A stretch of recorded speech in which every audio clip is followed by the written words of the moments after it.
Hello and welcome to The Rightist Leftist with Nathan Ogilvie. What we're going to look at today is the Labor Party released their 2025 campaign review, and it's quite a comprehensive document, so I think it'll be a really interesting read if we go through it together and see what the Labor Party think was their strengths in the campaign. Because the clear fact was, even a few months before the election, in about December, the Liberal Party, Liberal National Coalition, was in the lead in the polls and looking like they were on track to win after Trump got elected and there was a bit of that right-wing hype. Well, that all got reversed and Labor actually ended up winning by even more than they did in the 2022 election. And it's pretty fair to say Anthony Albanese pulled off a miracle. And there's no comment today about what they've done since the election, but I think it's interesting since they've released this document a couple of weeks ago. Let's unpack it together and see what the Labor Party think of their own campaign, and maybe it can, because what they have in it is findings and recommendations. So let's have a look at the findings to see if they're sort of in touch with the Australian people and what they were after, which obviously in terms of the results and the seat numbers that they got, it looks like they are. But also, what are their recommendations for the next campaign? Because I actually started this channel a couple of weeks after the election because it got a bit scary there for a while with Dutton and the Liberal National Coalition in the lead, that we were going to be a Trump light or have a Trump-like party with Trump-ish policies in Australia, which obviously the Australian people overwhelmingly rejected. But it's one of my missions of this channel to ensure it's not even a coalition anymore, but whatever the right wing sew together for the next election in 2028 to take on Albanese, we can't let whatever that ends up being get back in. And yes, it does come down in Australia to two choices, whatever the right wing Liberal coalition and Labor. And so let's see what Labor have planned for the next election and what they're hoping that they can deliver. So I'm just going to scroll through this a little bit different. I usually prepare slides, but because this is such a long document, I'm going to try it a little bit differently. We'll see how this format goes. So obviously comprehensive. It goes through their findings, recommendations, and then having a look at the election outcome, because again, there was the national results, state and territory results, then the different seats. We've got to look at the Senate as well, and the other sort of things like early voting, informal votes, informality, and the turnout. Looking at Labor's campaign, analysing the election results. So a couple of things there that I'm really interested in are, who changed their votes, because those undecided voters do really determine the election, because people that are only going to vote for their party, who are a party member, it's no surprise who they're going to vote for. So it really does rest on those undecided. Then the contest with the Greens, the three-cornered contest when there might have been an independent in the seats. And again, the Senate result, an interesting one as well. And then the Labor do address what their expectations are. Coming in with such a big mandate, increasing even more seats in the second election, which is pretty much unheard of. It's not impossible to have happened, but it's not the norm. Labor have a lot of expectations, and we can see there the continuous community engagement. My previous video on Future Made in Australia is a big one where I'm not personally seeing it. Again, I may not be on the algorithm, even though the amount of times I've searched Labor into Google and social media in the last month or months should put me on that algorithm. I'm just not seeing much, but we'll see what Labor have to say about that. And then we can unpack their campaign operations and a few things around conduct in the elections, and then the risks and opportunities that the Labor Party have identified. And as you can see, there are a big two being artificial intelligence and disinformation. So a lot to get through. So this is a document up on the Labor's website. I'd encourage you to download it yourself. I'll have a link in the description because I'm not going to read it word for word. We're just going to go skim through a lot of the text and look at the key findings. So read along if you will, or if you're a Labor member or you're a right-winger that stumbled upon my channel and you want to know your enemy, you can unpack what Labor thinks they're planning to do next election. I think the key thing that Labor have found, and what their key message, I guess, is overall from the campaign review at the top there, is delivery is not optional. It being the cornerstone of Labor's agenda, and that being what will shape their bid for that third term. So I think that's the most important thing, and this is what I've been saying too, and where, in the ways that I'm critical of Labor, the actual delivery, which I think Labor is better on than I have given them credit for, and I'm trying to familiarize myself with their policies and their actual delivery, but also that perceived delivery too. And we know we've got the right-wing slopaganda machine of Sky News, Rupert Murdoch and all of his buddies, the right-wing media, even mainstream media being right-leaning. The reason because they're often owned by billionaires and big shareholders and investors who want to profit. They sell ads. It's a capitalist, often right-wing agenda to make as much money as possible, so they often favour the right-wing parties. So Labor does have a lot of work against them, to the fact that they do need to deliver and show they're delivering, but also fight against the misinformation and the this idea that I'm seeing a lot more now online, where people say, "Oh, Labor have done nothing," and I'm starting to actually ask people questions. Could you be specific on what they haven't done? Or there's someone just said Labor aren't living by their values anymore. Could you name some of those values? And you either get no response, or they just try and distract with another talking point. So Labor has a lot of work cut out for them. And look, despite all that right-wing slop machine, they won by even more. So, I mean, that's promising if you're a Labor supporter as well. So they tell a bit of the story there. The coalition did open that small lead in the polls at the end of 2024. I think that there was a lot of that right-wing hype online. And Trump got elected in November. And Peter Dutton, as you can see, his strategy was, did you feel better off, safer and more secure than you did 3 years ago? And the cost of living did increase in that time in a lot of different areas, like rent, healthcare, like doctors. It was starting to get out of control, with a lot of doctors no longer bulk billing and things like that. That was obviously part of it too, that people were seeing costs going up in the economy. And you blame, this is just what voters do, or it makes there's a logical connection there. You blame the government that's in power. And that's a big reason why Kamala Harris, who was attached to Joe Biden, lost the election, because costs were going up in the US. There was a whole other range of things, but costs were going up, and people blame the party in power, for better or worse. But Labor did conclude that the coalition did not win that argument, and the people did choose the Labor Party to run Australia for another 3 years. So, as they're saying, whatever their scenario is, so no matter how things pan out, Labor want to maintain the caucus unity and stability, delivering tangible improvements to people's lives, and maintain consistent and effective engagement with local communities.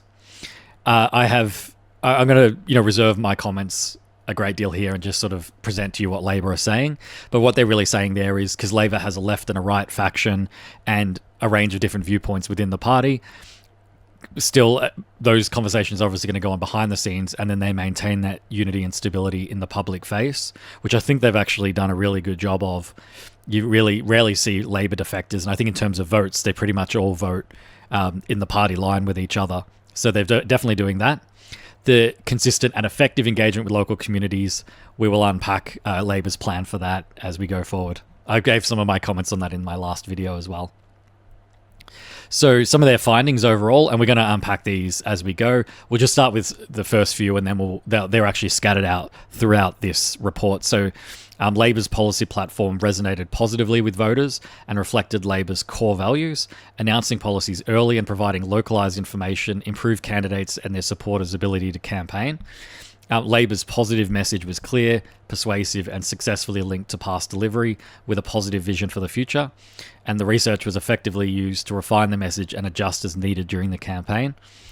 Labor maintained strong message discipline throughout the campaign with an overarching framework that could effectively be tailored to different media and audiences. So that's pretty much, and we'll go through all these points as we go through the report, because obviously there's a lot. That is pretty a powerful, and we'll go to the recommendations are all scattered out throughout as well. Albanese did run a positive campaign. It was very much about building a future made in Australia. Building Australia's future was the 3-word slogan. And I think Australians did resonate with that, even though Dutton, he did try and, I don't even say run a positive campaign because he's such a negative guy, but what they really did try and do was offer a few tangible things. As I said with the Liberal Nationals, it's like they sat down in their focus group and said, what 3 things can we offer? And, it was like to take the $10,000 out of your super for a deposit, the 25 cents off fuel. It was these kind of like the tax cuts as well. It was kind of these like small little things the government can do immediately, and they were going to be for like the 12 months, like the ban on the foreign investments and things. It was all these time-limited tiny little peanuts of things to sort of say, oh, we're running a positive campaign. But really the only bold policy the Liberal National Coalition had, in my view, was the Australia's transition to nuclear, which was going to cost at minimum $600 billion, and it wasn't costed properly. The right wing love to tell left wingers how you're going to pay for that. That wasn't answered to. Dutton just being a negative guy, I think Albanese's contrast with Dutton was really clear in that too, and that's some of the most key findings of the panel. There's a shout out so there's the review panel there, and we're going to get stuck into it now. So what was the raw numbers of the election outcome? So in 2022, Labor won 77 of the 151 seats. So they just had enough to win power. So because you need to have, with the 151, they needed to have 77 to be able to have an outright majority and not needing the crossbench, because the crossbench, which you can see there, so there was 58 seats for the coalition and 16 for the crossbench. If you don't have a majority, you need the crossbench to get votes, and they do still need that in the Senate. But in the House of Representatives from 2022, they won an outright majority. And then what happened on the election day, 3rd of May 2025, is they actually won 94 seats. So they actually retained every seat that they'd previously had, so they didn't lose any seats, and they gained an additional 17 seats. And for anyone that knows any of the basics of politics, that is just a huge number, a shocking number that I don't think even Labor probably anticipated. And they took those seats, as you can see there, from the coalition and from the Greens too, because the Greens they had 4 seats and they lost 3, and those seats all went to Labor. So Labor's majority in the House is now its biggest since Federation, and Prime Minister Albanese won, first to win back-to-back elections for a Labor leader since the 80s. So a huge result. In terms of the votes, they won 34.6% of the primary vote. So that means people on their ballots in Australia, we have preferential voting and you rank the candidates. Labor, they put up 34.6% of people voting for them first, which was a huge result. And that's 2 points or 2% swing towards them. So their primary vote increased. And then so what happens is the 2-party preferred vote. That means the lower candidates. So on your ballot, if you have, let's say, 10 candidates, the bottom one who gets the lowest votes gets knocked out. And then their second preference votes go to all the other candidates, and you keep knocking them out until you get 2. And the way it works in Australia with the 2-party system is it often does come down to a Labor coalition, 2 candidates, and so that's how they get the 2-party preferred vote. Sometimes it's an independent, and that's why they call it 2-candidate preferred. But when it's just the Labor and a coalition candidate standing as the last 2, that's the 2-party preferred vote. And Labor got 55.2% of that. And that's a 3.1% increase from 2022 as well. The coalition's vote dropped 3.9, so they got a total of 43 seats, and so that's 15 seats fewer. And what happened as well more recently after this, which, maybe I don't need to go into what's happened after, but they're not even a coalition anymore, so those seats are still theirs, but they've kind of scattered, and we've had, like, Barnaby Joyce moved over to One Nation. So the coalition even has less seats than they did from this election now. 13 seats were won by the minor parties and the independents. So that was down from 16 seats. And that's the Teals sort of won 1 and lost 1 and retained their 10. The Greens lost 3. So I think that's where those 3 were gone from the minor parties, because there were a few other parties like Trumpeter Patriots where they didn't win any seats, but they'd also not won any seats in the last election as well because it was a different party name and things like that. So the minor parties and independents vote share grew, but their seats actually changed. So as you can see here, this is the breakdown of the national result with the numbers we just stated. So the only ones that rose, this is the primary swing. So this is how much percent they increased since 2022.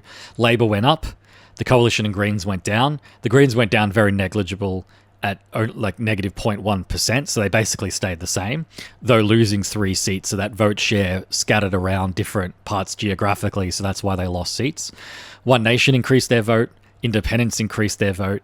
And the others, so any other minor parties, which would include like the Trumpeter Patriots, Bob Katter's party, and other parties like that, lost votes too overall.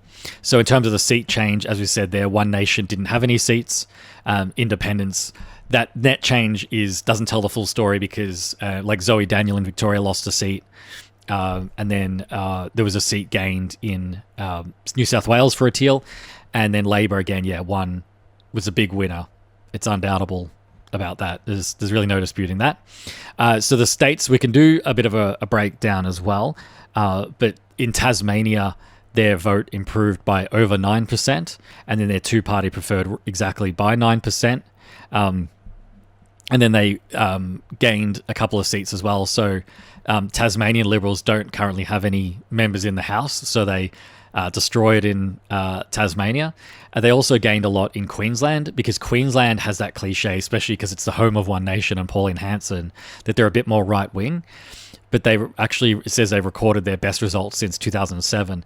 And if anyone, the Gen Z people who might have been children then, if you remember since then, that was Kevin Rudd's year, Kevin 07, and that was sort of a Labor landslide. So they've won Queensland by the most since back then. And so they gained 5 seats from the Liberal National Coalition, 2 from the Greens, and so that doubled their representation to 12 out of 30. So still, Queensland's still a pretty conservative right-wing state overall, if we had to generalise it, but Labor did really well in Queensland. They vote improved in every state except Western Australia, so there was a small decline in their vote in Western Australia. They gained a seat in Moore, and also there was a newly created seat, Bullwinkle, which they gained as well. So even though the primary vote went down, again, that doesn't tell the full story of where those votes are, because we vote by electorates, which are actual geographic areas. So it's possible that a party can lose votes but gain seats, or stay the same like the Greens basically did. They only lost 0.1%, but they lost 3 seats. The expectations are difficult election in Victoria, because Victoria have the state government, which is also Labor, been in for 11 years, and there's a lot of frustration and negativity towards them. Again, a lot of support as well, but Victoria is sort of swinging to the right apparently, but Labor still got 1.5 swing towards them, and they gained a couple of seats, Deakin, Menzies, and Melbourne, the seat called Melbourne, which includes a CBD and some inner suburbs, from the Greens, and Adam Band, the leader of the Greens, lost his seat. There was a swing against Labor in the Northern Territory, but they still retained the 2 seats that represent Northern Territory. So to sum all that up, if you look at the nationwide vote, Labor did really well. But if you look by states, it tells a bit of a different picture. But overall, Labor still did pretty well. They slid back a bit in Western Australia and Northern Territory, but you can see, like with Western Australia, they, even despite that swing back, they still gained seats. So Labor didn't lose any seats anywhere in any state. So here's the seat. So this is interesting. I don't know where my audience is based all across Australia, or if you're not from Australia, but basically you can see there the electorate. That's the name of the electorate, and then the state that it's from. And you can see there the swing. So these are basically, this is a list of seats that Labor took from the coalition that they won. And you can see the size of the swing there. And some of them are huge. Like Braddon in Tasmania, for example, even though, we said Tasmania went up about 9%, two-party preferred, they got a swing of 15% towards them. And I think like the smallest one, 0.7%, which is Menzies in Victoria. But the election before that, the coalition, maybe not it's always been like a seat up for contest, like a marginal seat, but that after 3 years in power, usually people get frustrated at the government and they lose votes. They've just it's hard to explain how much of a job they've done in taking a lot of these seats back in the election after that, like the second time round, winning even more. So there was a little bit of an interesting thing with Bendigo. The Nationals ran a candidate since 2016, and they finished second. So Labor kept the seat, but because there was another candidate, and Nationals being part of the coalition, there was a massive reduction in the margin there from 11.2 to 1.4. And so now Bendigo moved into a marginal seat, and marginal just means that there's a chance it's up for grabs. It's not strongly like Albanese's seat, Grainler, for example. He wins it by like over 50% just on the first preference. So it's very unlikely he'll ever lose his seat. But then marginal seats are the ones that parties look at. So Labor, again, did well in some areas, but they have some weak spots they need to address. The Greens is an interesting story. So Labor won the 3 seats from the Greens. So they took Adam Band, who, again, the leader of Labor. And as you can see here as well, they look at the primary swing as well. Labor, on average, it's about 5% swing towards them from those seats. 3 of them were in Queensland. And 1 in Victoria. So the only one the Greens kept was Ryan in Queensland, but despite that, Labor still had the strongest swing towards them in that seat. So again, the Greens won it, but Labor actually had their swing, their vote swing was higher, but because that area had such a high Greens primary vote in 2022, Labor would have needed to win by more to take that seat off them. Interesting story too, that the coalition as well in those areas, because the coalition ran candidates in those seats as well, also lost as well to Labor. So it wasn't just Labor taking from Greens voters, they took from coalition, except in Melbourne. And Melbourne's a really interesting electorate that it could have its own video, where what happens in the seat of Melbourne was it looked like there was a lot of anger towards Adam Band, as the leader, and a lot of people strategically, because there is a lot of coalition voters in Melbourne, a lot of people who might have previously voted Greens or maybe more minor parties chose to vote Labor as a strategy. And I believe that I might be corrected on this for anyone who lives in the Melbourne electorate, but a lot of the time, Labor and the coalition preference each other in the seat of Melbourne to try and get the Greens out. That's been happening since, because Adam Band's held that seat from 2010. I know in previous elections, they will usually, it's Labor and the Greens preference each other and the coalition preference the minor. And when we say preference, that means on the how to vote cards, they'll tell voters to put this party in these positions. So then if they get knocked out, their vote goes to this party. Labor and coalition do that to each other to try and keep the Greens out of Melbourne. And as you can see there, their primary swing was a huge one compared to the Queensland seats, and therefore Adam Band, who I think was a big surprise to everyone too, me being a former Greens voter, I never imagined that he would have lost his seat. That was pretty shocking for that to have happened. Now we get to where I sort of sit politically at the moment as an independent, and you can just watch about the 10 to 20 Friendly Geordies videos on his position on the independents. Friendly Geordies being a clearly Labor supporter, one of the biggest political channels on YouTube. You can get his thoughts on the independents. My view is a lot more subtle. I don't think all independents are created equal. I don't think you should vote for someone just because they're an independent. But it's pretty clear that, especially in 2022, the independents really were disruptive to the Liberal Party, and they took a bunch of seats from them. So you can see the seats there. There was 6 seats that the Liberals took, or what we call, the independents, the teal independents, which were breakaways from the Liberal Party. They're more moderate, much more pro-climate change, pro-integrity. They were pushing for the National Anti-Corruption Commission to be established. A lot of policy differences from the Liberal National Coalition. They took a bunch of seats for them. And there was also Warringah, which Zali Steggall took away from Tony Abbott in 2019. And then in 2025, it even got worse for the Liberals, and their vote collapsed even more in the metropolitan electorates. And that's kind of where the Liberals' heartland used to be, these sort of inner city, inner sort of suburban, wealthier areas, independents finished second in 5 Labor-held seats. And then those seats swung to Labor away from the Liberals.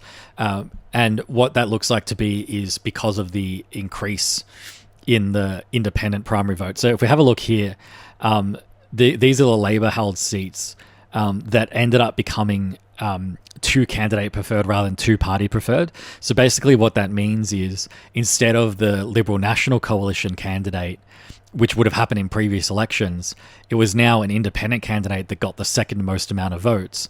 And as you can see there, Labor still, in terms of the 2 candidate preferred count, did pretty well, but it was actually the independents that did better. So like, for example, here, Fremantle is just one example.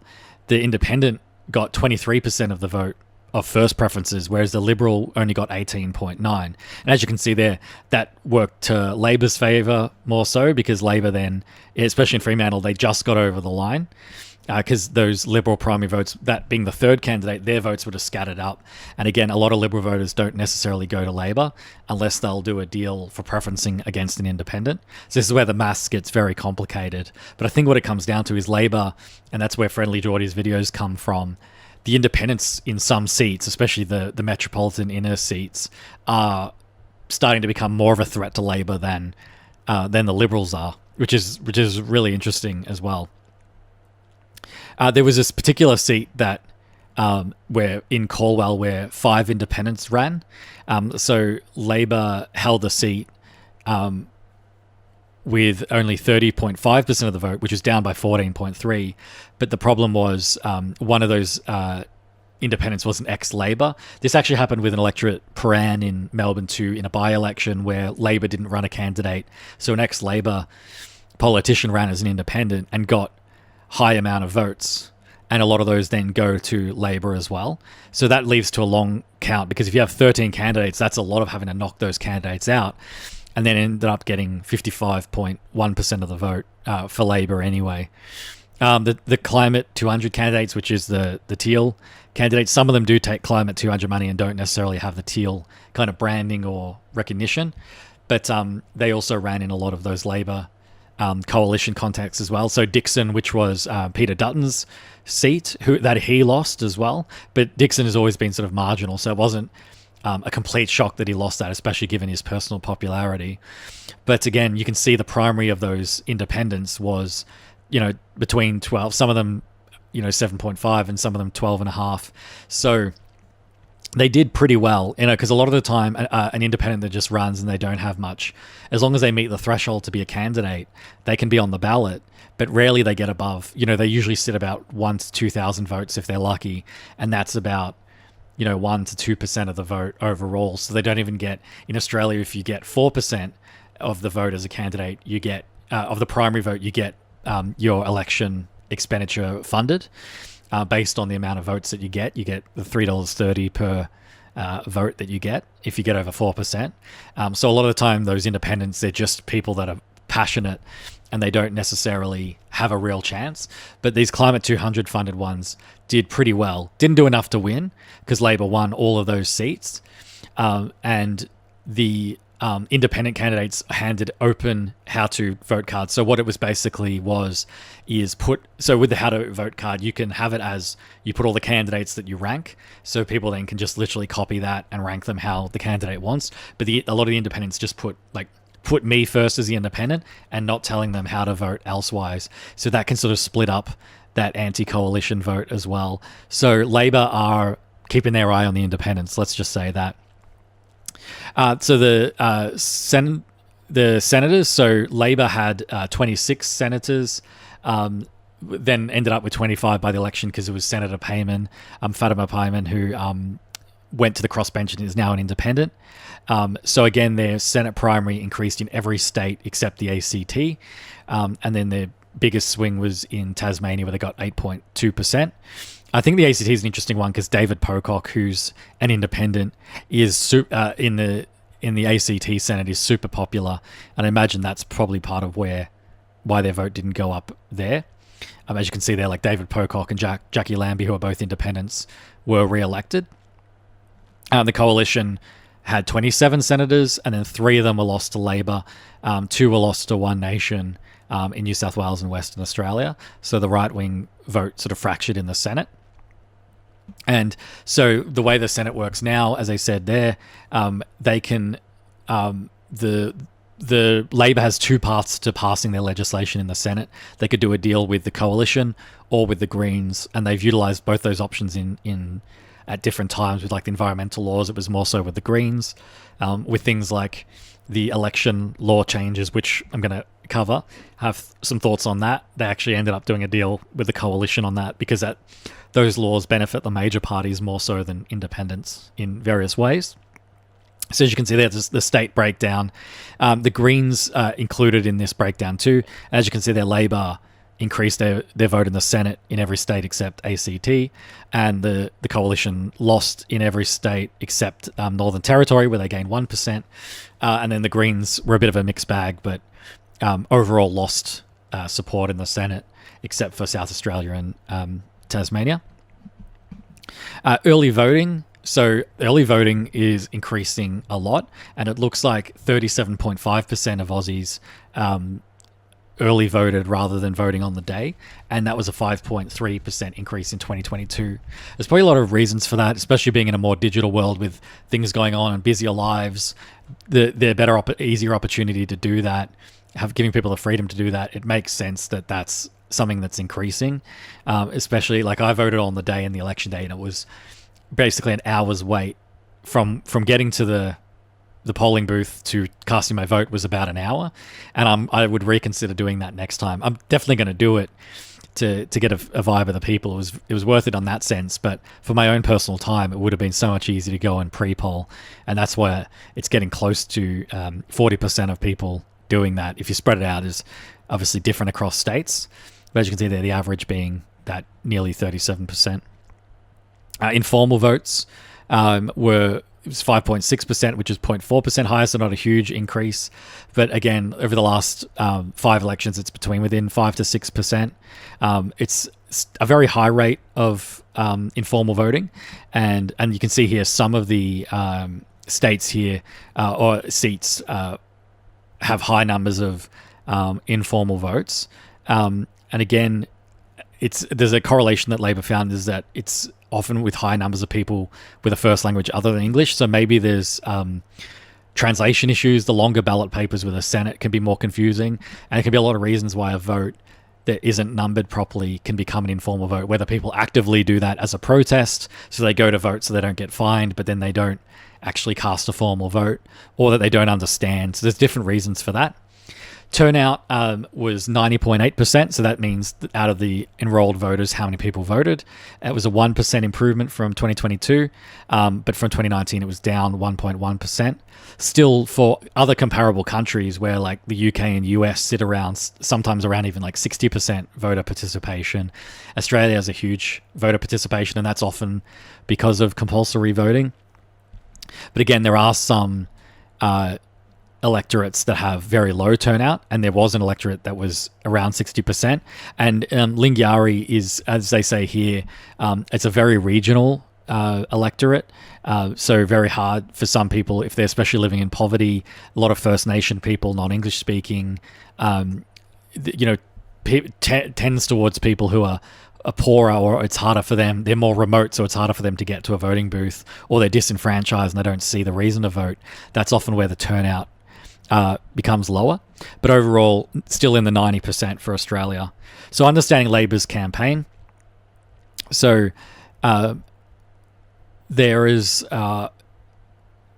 internationally a lot of the elections that ran across the world, and like the US being a classic example, people were upset a lot of the time because the people in power were in power during COVID, and there was a lot of frustration at the economy, the way things were handled and all of that. The inflation going out of control, that Labor was, I think everyone was sort of expecting that it was very likely that the coalition might get in, and the coalition did pull a lead ahead. So eventually what happened, again, the coalition's message was, are you better off than you were 3 years ago? That classic sort of question. So what Labor did was they wanted to counter that campaign by framing it as a choice between two visions, similar to what Joe Biden did, fighting for the soul of the nation. So rather than making it about how did Labor go in their first term, they were talking about what kind of country do you want Australia to be? What is our future going to look like? And that's where some of the policies like Future Made in Australia, the $1.2 million homes, a lot of future-focused investment, nation-building things that were offered or what Labor focused on pretty much. So the four key components of their strategy was choice, delivery, offer, and the contrast. So the slogan, Building Australia's Future, that they launched in November 2024 was kind of the anchor for that narrative, that future-focused positive campaign. And I mean, they won, so clearly that message resonated with voters. But I think it's key here. This is one of the first recommendations we can have a look at. Labor should continue articulating a policy, political and communication strategy focused on making material difference to people's lives and progressing Labor's core values. Early consistent campaigning on this agenda in the lead into next campaign will provide members, candidates and campaigns with the maximum opportunity to communicate about Labor's plan. So this is where one thing, it's a good recommendation, but I think what we need to realize is that I'm saying that we're in the Trump era. Don't mistake me to say that means I think Trump has good policies, or in this second term that he's done anything good, because he's a terrible president. He's ruining the US's economy and reputation in the world. Horrible human being. All of the above. But I think what Labor needs to realize is, don't look at it as they see that wording lead into the next campaign. The campaign never stops. Pauline Hanson, even though she can't mathematically become prime minister unless a miracle happens and one nation somehow gets 76 seats in the House of Representatives, and they've got one and that person wasn't even elected, and she's in her 70s now, so it's probably a 10-year plan at best to even hope to get that many seats, and by then she'll be in her 80s. She's still campaigning to become PM, and One Nation has just overtaken the coalition. Now, there are many other reasons, the frustration with immigration numbers and the right-wing the right-wing slopaganda machine and all of that. But Labor can't sit back and let good policy speak for itself. So I think that's a good recommendation, but what they should include is that the campaign never ends. Don't just rest now. This is Labor's chance now to be talking to the people and doing that community engagement. So their campaign organisation, which I think was probably in terms of their campaign one of their strengths. So their finding was that early planning and the clear governance structure strengthened Labor's campaign execution. And clearly, and you can see it with the right-wing slopaganda machines, Albanese derangement syndrome, where every second video is criticism of Anthony Albanese. I think even some right-wingers are getting tired of it because he's just not a hateable person. He's not necessarily an exciting or inspiring figure. He has the low riz, as some of my commenters have noted, but it was clear that he was in charge of the campaign, and it was done in a way that Labor presented a united front. I think there are some issues with that where I hope within the party that they're pushing Labor more towards bolder policies, but there's no doubt in this election campaign that it was very, in terms of their governance structure, very clearly executed, and the results speak for themselves. So their recommendations: establish federal campaign committee early in the electoral cycle and consider a smaller structure with the flexibility to expand as the campaign develops. So sort of go lean and then build out as they need it. Establish a campaign headquarters early in the final year of the 3-year election cycle. Ensure strategy documentation is shared appropriately to embed alignment. So it's kind of being more agile, and especially in the changing world, in the digital world, that's really necessary as well. From in the video now, moving forward, I'm going to look more at the finding and recommendation tiles, and you can fill in more of the details. I'm not going to have time to cover it all in this video. So also as well, Labor's policy platform resonated positively with voters and reflected Labor's core values. And again, announcing the policies early, providing that localized information helped. So the main campaign themes, which I already covered off earlier in the video, they had that positive, clear message, and they had that strong message discipline too. I think that actually showed a lot in the debates, because Peter Dutton was awful in the debates, and Albanese's positive message definitely resonated. When you had the two of them together and you're comparing their messages directly, it really stood out that Labor offered a much more positive message than the Liberals. Dutton could barely hold that smile the whole hour and a half debate. So yeah, again, combining the positive theme with that disciplined campaign highlighted the risks posed by Peter Dutton. So, and even as we know, a lot of Liberals didn't even like Peter Dutton, and he lost his own seat as well. Labor's united team. So one of their recommendations, especially as you can see, the representation of 56% women in their caucus. So Labor's record of pre-selecting high-quality candidates with the diversity of backgrounds and ensuring the candidates are given ample time to prepare for a campaign. So that seems to be one of their strengths too. I don't think that any of their candidates, usually there's like one or two, there's a controversy in their past that gets found out. I don't think that happened with any of the Labor candidates. So obviously their vetting and also the diversity, how they represent their communities is pretty important as well. In 2022, they acknowledged that the Greens did really well. The Greens won 3 seats in Queensland. So they're going to it looks like they're going to relook at how they focus on that. And they did well. They took 2 of those seats in Queensland back, but they've still got 1 to go if that's their plan. So their finding was that their nationally coordinated approach to the Labor Greens contest was effective and ensured that the unique challenge of these contests was incorporated into our election strategy in all aspects of campaign activity. And that's one thing, Friendly Geordies talks about with the whinge merchants, that the Greens are just there to obstruct Labor, and it ultimately comes down to Labor coalition anyway, and you should get on board. I'm not fully bought into that message. I think there is a space for the Greens, and I'm preparing a longer form video on that, how I think the Greens can actually be a part of the national conversation and actually work towards working with Labor to push that bold policy, that some of their ideas that are really good. But, Albanese was clear that they're not doing a coalition with the Greens. He said that in the debates and multiple times throughout the campaign. And so what they're going to do is they're going to take that approach as well and see the Greens, maybe not, as the enemy. It's clear that they see the coalition or whatever the right wing is going to be as the enemy, but maybe putting it in that neutral way as some kind of that's not neutral, I was going to say an annoyance, seeing the Greens as like attacking them from their left and sort of putting them in their place to make sure that they have that coordinated campaign when it becomes a Labor Greens contest. And I think that's going to happen again in Melbourne.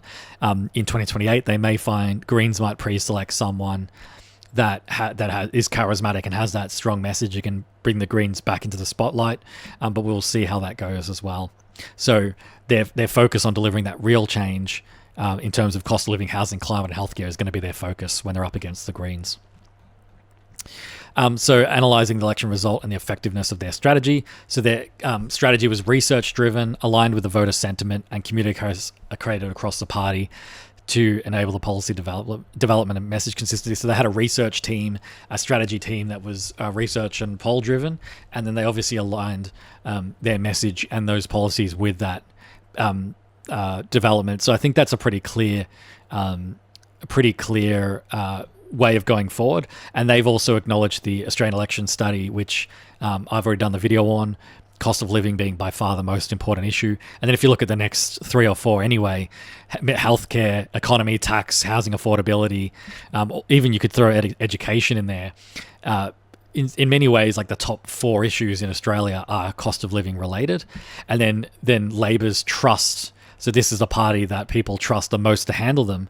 This was, I think, the first election where Labor was ahead in all of them, and the big one being not national security. I'll be fair, Labor wasn't ranked the highest on that one, but all the others they were, even immigration. But the big one was management of the economy. It's the first time, I think, ever since they've been doing this study, since the 80s, that Labor is now seen as better managers of the economy than the coalition.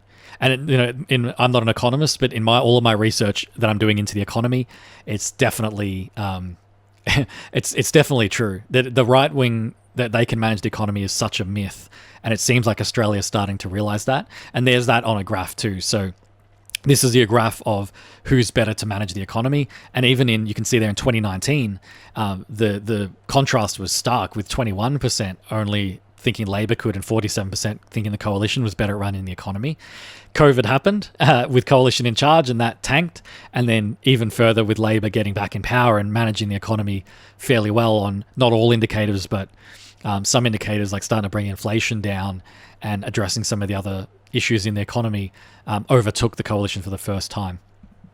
Again, even no difference beat the coalition too. So the coalition sunk below Labor and no difference. Labor the clear winner on health, and as they always have been, except for like a brief time. I think, John Howard, that was a sweeping year of John Howard in 1996. But other than that, always seemed to be better on health. Leadership was an interesting one. This is the leader attributes. So the red line is obviously Albanese. Blue line is Dutton. Dutton's scores on compassion and inspiring, pretty accurate. Albanese, again, better than Dutton in every aspect. Dutton's two highest were on intelligence and knowledgeable. So I think people, the thing to try and give Dutton at least some credit, the thing that they saw was that he's been in politics for quite some time. He does have, he didn't really articulate the policies the best, but it was pretty clear that it at least, sometimes you got the leader like a ScoMo who just sort of stumbles on his words and doesn't really actually say anything of content. I mean, Dutton kind of didn't really either, but I don't think the biggest thing he criticized Dutton on was, did he actually have any knowledge of what he was talking about? He had some level of that, not as much as Albanese, but then again, Albanese's weakest spot, which I think needs to be addressed, is that, and the thing that I get frustrated by with politicians is inspiring. That's Albanese's only one below 50%, and I think that's the problem too. Is Albanese's, I was going to say persona, but even it probably just is who he really is. He's the managerial class. He's been a public servant for his whole career, pretty much. His job, he doesn't see himself, I think, as that the inspiring, charismatic leader like an Obama or something, or a Zach Polanski in the UK who's rising on the left as the Greens leader. He just sees himself as that hard, like, let's get the job done, let's build these, let's work with people. Kind of I say boring centrist, maybe that's not the most accurate term because he's clearly a little bit more on the left. He's Labour left. But I think that inspiring thing is probably something Albanese will never improve. It's something I look for in a leader. Obviously, it's not the main thing I look for, but it would be great to have that kind of inspiring Labour leader who could take something like Future Made in Australia and get Australians excited about those policies, rather than just doing that back-end work, which is important, but you've also got to have that leader who can market it and get people excited about it. The barriers to voting for the coalition. The coalition failed to present itself as a credible alternative government. Labor's path to the majority, so they allocated resources in the right places to secure that pathway to government. The result exceeded expectations at a national level and a local level, and Labor won seats that weren't even on its target list. And I think that's where they even surprised themselves. They won seats that they weren't even targeting. What they're going to do, this is probably the key recommendations here for Labor moving forward, is they want to retain that majority government, and they want to allocate their resources to be able to secure that outcome, because they've got a lot to lose now in the next election. They want to integrate the awareness of state and territory level dynamics into the federal campaign strategy, because obviously they did really well in some areas and slid back in others, so they're going to have to revamp that message. They performed well in culturally diverse areas. They got swings in areas with high mortgage ownership. So not necessarily wealthier, because mortgage ownership is more like younger adults or adults who are in their mid-career, starting to win back those kinds of voters as well. I think with the cost of living and Labor's offerings there, that's something that definitely helped. The incumbency effect as well. It seems like those newly elected Labor members or the ones elected in 2022 got swings towards them. So people were kind of excited to see those candidates, or they thought those candidates as well, and they rewarded them with even more votes as well. The Liberal Party's metropolitan crisis continues, and this is where it's really interesting to see. So we're comparing the 2007, 2013, 2025 election. In the inner metro region over here, I can't really point to it, but if you see 2025 other, 6, that's the Teals, and the outer metro is, I believe, also Teals as well, and the rural is more those like a Bob Catter and I think a couple of Teals like Indi as well in Victoria. In 2007, none of the inner metro or outer metro seats were owned by any other party or represented by any other party than Labor of the coalition, and only 2 were rural. And now it's 9 represented by in 2025 in inner and outer metro 9, and also 9 for the coalition, and Labor has increased that to 35. So Labor's doing really well in the inner and outer metro areas, and so are the independents, equaling or the other minor parties too, equaling the coalition. Labor's lost a bit of ground since 2007 in the rural areas. The coalition's still fairly the same, but it's an interesting spread of where those votes have gone. That the coalition have bled, like in 2013 having 28 inner metro and outer metro seats, and now only having 9. That's a huge collapse for the coalition. Again, the contest with the Greens, they're going to focus on retaining the seats that they took from the Greens, and probably trying to pick up even that other one in Brisbane, the Ryan seat as well. The 3-cornered contest, so maintain awareness of the minor parties, and the 3-cornered contest to anticipate risks and establish campaign strategies early, especially when it comes to independents. I think if they find that some seats find that community-based independent, that's message resonates, it's probably going to be more of a threat to Labor now, because I think a lot of those the right wing have lost their seats. So the moderates have either gone to the Teals, or the far right, the further right, have gone to One Nation. So I think now the independents, oddly in the next election, are going to be more of a threat to Labor. So expect to see a few more Friendly Geordies videos on the whinge merchant, cucked capital independents, as he calls them. So this is Labor's primary vote in the House and the Senate. So the House is the green line and the Senate is the red line. It's interesting to note it's the first time that they've outperformed in the Senate in terms of the primary vote than in the House. As you can see there, they've always got more primary in the House of Representatives. You can see that skyrocketing with Kevin 07. Labor did get above 40%. I reckon, look, if you look how they shot up, especially in the Senate from 2022 and that trajectory that they're on, I reckon Labor could set a specific target, and maybe they are doing this behind the scenes. I'm clearly not a Labor insider. I reckon they could set a reasonable target to hit 40% of the primary vote in 2028. That would be an aspirational goal.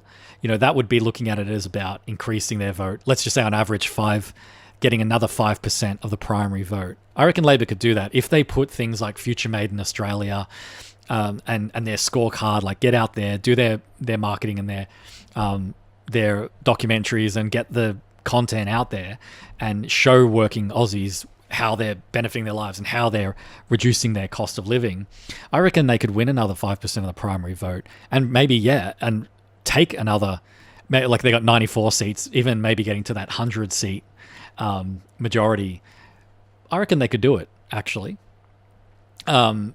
This is where the Senate and primary differential was above 10%. And if you look here, a lot of these, so they're not labelled as such, but a lot of these are Teal seats. Like these first 6 there are Teal seats, except Goldstein was lost by a Teal. But if you look at the primary, the difference between the Senate and the House, so you can see the percentage difference. So this means that their primary in the Senate and the House was that percentage different.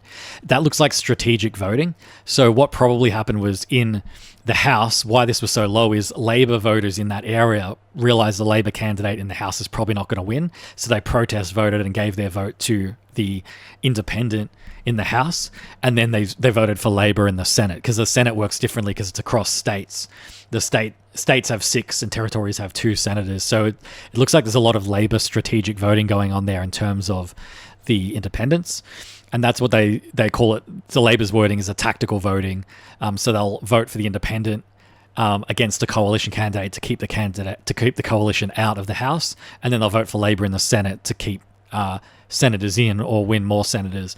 And I think in Victoria we now have 3 Labor senators, and I think that's probably a big part of it, is in those areas, like the wealthy areas like Kooyong and things like that, it's represented by an independent, Monique Ryan, but a lot of those Labor voters put her as the vote and then voted for the Senate, so that then Labor still got a lot of senators in Victoria.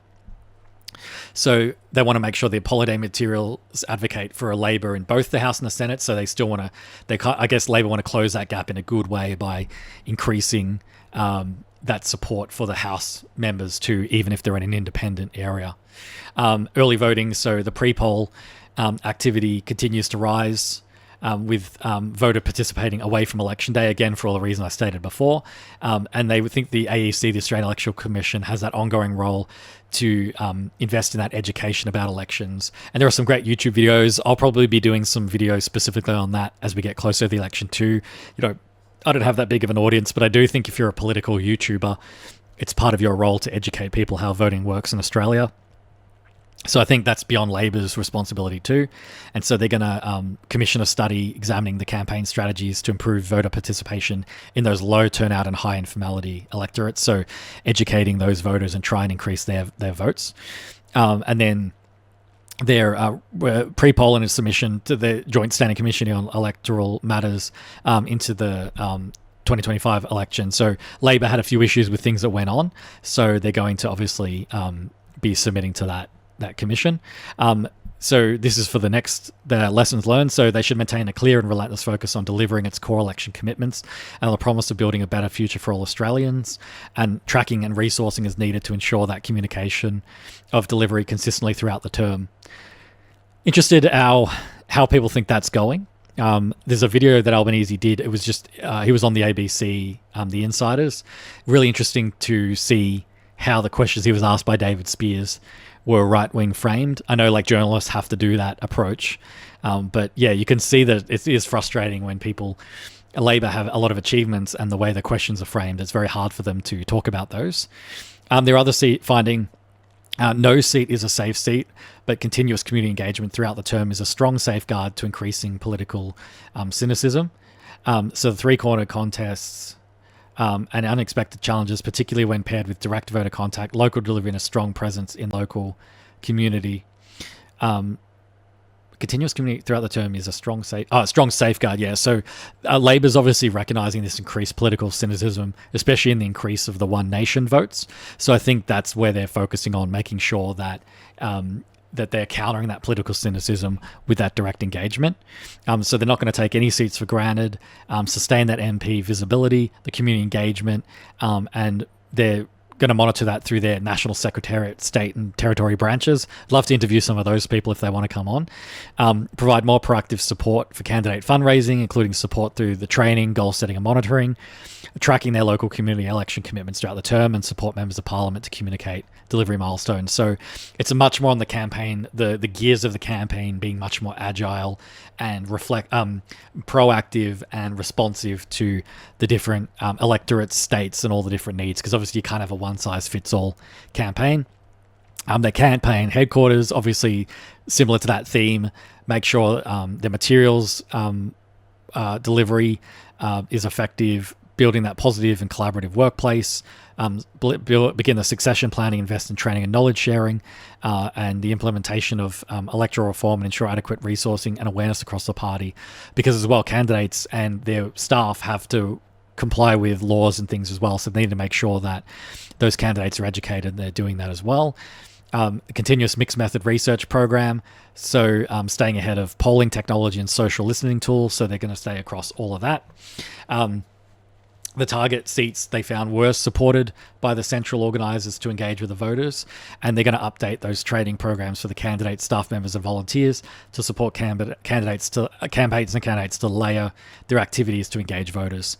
So all this stuff is, maybe you could say, fairly self-explanatory. It's basically like, we did it well and let's just keep doing it well.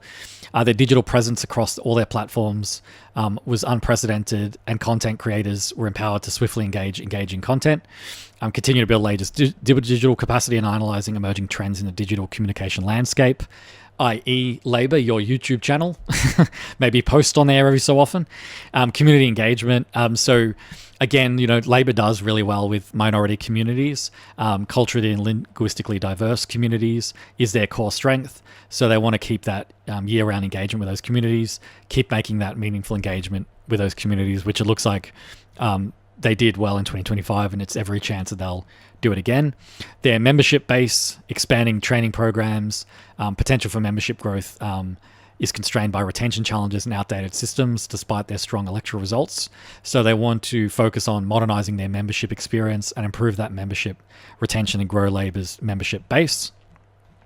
A couple of things on the conduct of elections. So the Labor obviously have the volunteers at their booths.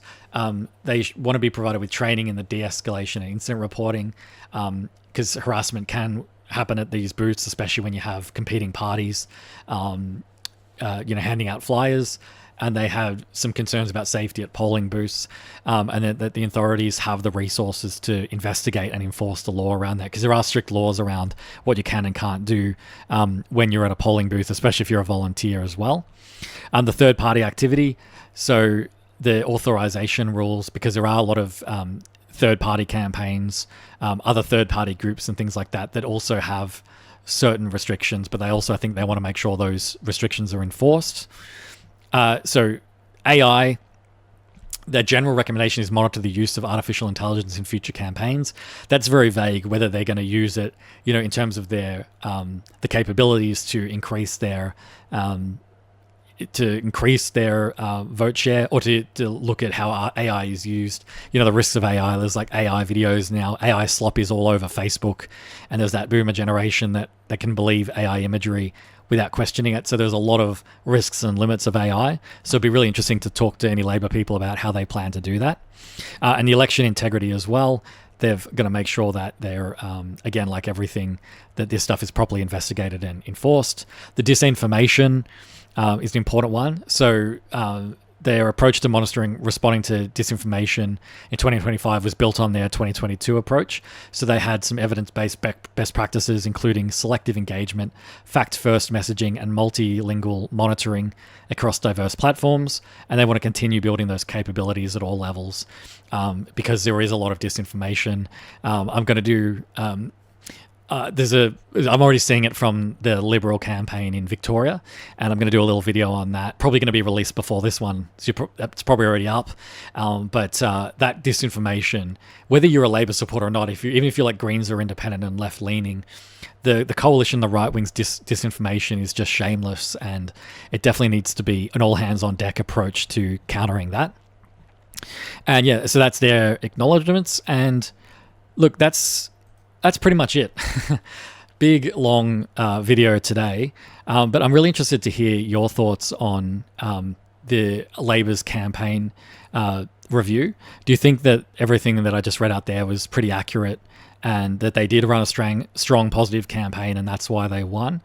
And in terms of their suggestions, obviously one of the things they've noted is increasing that community engagement is super important. And I would agree with that.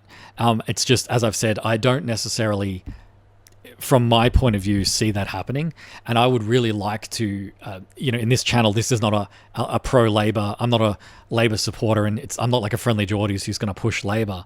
But I'm definitely open to talking to any Labor politicians, anyone who's worked with Labor, anyone that's behind the scenes on that, about how Labor can do that engagement, because we can't have the right wing, whatever form it's going to take in the next election, ever get back in or close to power again. So yeah, I'm all on board. If Labor come out next week and say, all right, our strategy for next campaign is to increase our primary vote by 5% and take another 5 seats, I would be for that, and see what we can do about how that can happen, and how to educate the Australian people on the way Labor is helping everyday Aussies. So let me hear your thoughts on that. This is The Rightist Leftist with Nathan Ogilvie. Like, comment, subscribe, share the video, roast me in the comments, all of the good things, and we will talk again very soon.